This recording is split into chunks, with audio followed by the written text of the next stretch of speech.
Es gab viele legendäre Frags auf der Map, viele spannende Runden, viel Action. DE Train.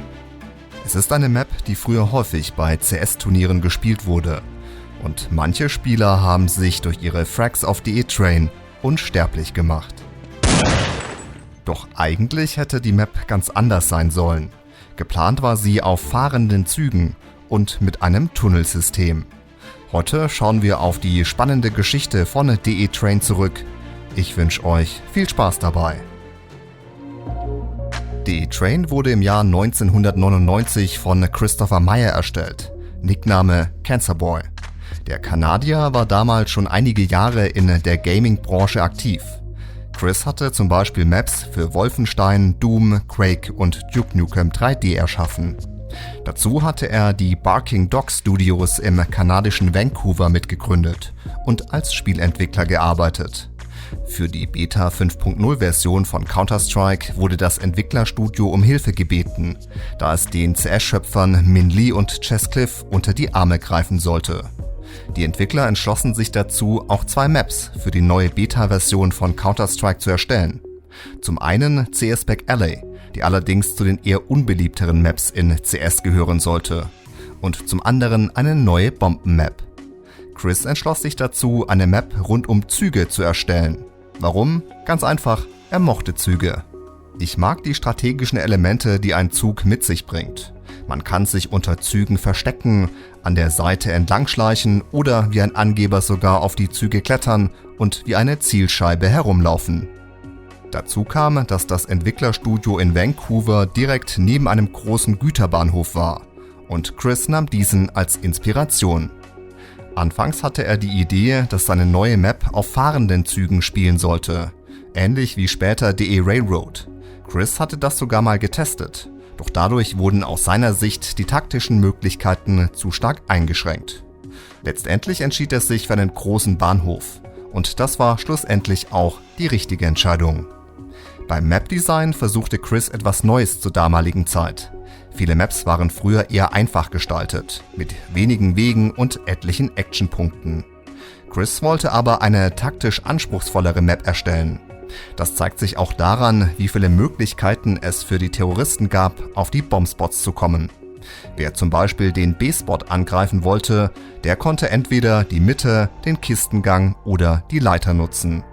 Am besten war es natürlich, wenn die Terroristen überall gleichzeitig angriffen. Beim A-Spot waren die Möglichkeiten etwas begrenzter, aber durch die kleine und die große Rampe gab es zumindest 2 Wege, auf den Spot zu kommen. Verbunden waren beide Spots zum einen durch den Durchgang in der Mitte, aber auch über die CT-Base konnte man als Counterterrorist gut verschieben. Auffällig ist auch, dass Chris auf eher weitläufige Gebiete setzte. Dadurch war DE Train vor allem für AWP- und Scout-Spieler interessant. Chris setzte ganz bewusst darauf, da er diese Waffen mochte. Es gibt ein paar gute Plätze für Scharfschützen und ich habe speziell für sie den Scharfschützenposten auf dem Außengelände erstellt. Counter-Strike könnte ein paar Maps mit einigen großen offenen Kampfgebieten gebrauchen, die für Scharfschützen geeignet sind. Auch wenn später die wenigsten Spieler auf dem Dach oben mit der AWP spielten und eher auf eine Colt oder eine AK setzten, war man mit einer Sniperwaffe auf DE Train auf jeden Fall im Vorteil. Sowohl auf dem A-Spot als auch auf dem B-Spot konnten gute AWP-Spieler häufig etliche Frags machen und die Rushes der Terroristen dadurch verhindern. Durch die Sniperlastigkeit, aber auch durch die komplexere Gestaltung der Map wurde DE Train allerdings nie so gern gespielt wie andere Counter-Strike-Maps damals. Chris war sich dem aber absolut bewusst. Ich glaube nicht, dass DE Train jemals so beliebt sein könnte wie DE Dust, weil Dust einen einfachen Aufbau bietet, der wirklich unkompliziert ist. Wenn du DE Dust spielst, dann weißt du, dass du jedes Mal einen guten Deathmatch-Kampf im Mittelgang geliefert bekommst. Und das gefällt vielen Leuten. DE Train bot seiner Meinung nach mehr taktische Vielfalt, die aber vielleicht nicht allen Spielern gefallen würde. In Sachen Texturen zahlte es sich zudem aus, dass Chris bei Barking Dog arbeitete. Dadurch hatte er eigene Grafiker, die separate Texturen erstellen konnten. Fast alle Texturen in der Map seien selbst erstellt. Nur gut 5-10% der originalen Half-Life-Texturen wurden verwendet, so Chris. Was viele nicht wissen, es gab eine interessante Idee für DE Train, die allerdings nie umgesetzt wurde. Chris hatte einen Tunnel geplant, ein zusätzlicher Weg für die Terroristen, die Bombspots anzugreifen. Allerdings entschied er sich dann doch dagegen. Ich habe über ein unterirdisches Tunnelsystem nachgedacht. Es kam mir aber so vor, als hätte das jede Counter-Strike-Map. Ich glaube, ich wollte, dass es sich etwas anders anfühlt. Da hatte er definitiv recht. Wenn wir an CS Menschen oder auch an CS Militia denken, dann waren Tunnelsysteme doch schon etwas ausgelutscht. 2 Monate lang hat Christopher Meyer an DE Train gearbeitet, bis sie dann Ende 1999 mit der Beta 5.0 Version veröffentlicht wurde. Groß verändert wurde die Map in den nächsten Jahren nicht mehr. Chris hat in den kommenden CS-Versionen nur kleinere Bugs auf DE Train gefixt und dafür gesorgt, dass die radioaktiven Kisten auf den Bombspots explodierten. Dazu hatte ihn vor allem CS-Erfinder Chess Cliff gedrängt. 1337 Mal hätte er Chris darum gebeten, dieses Feature einzubauen.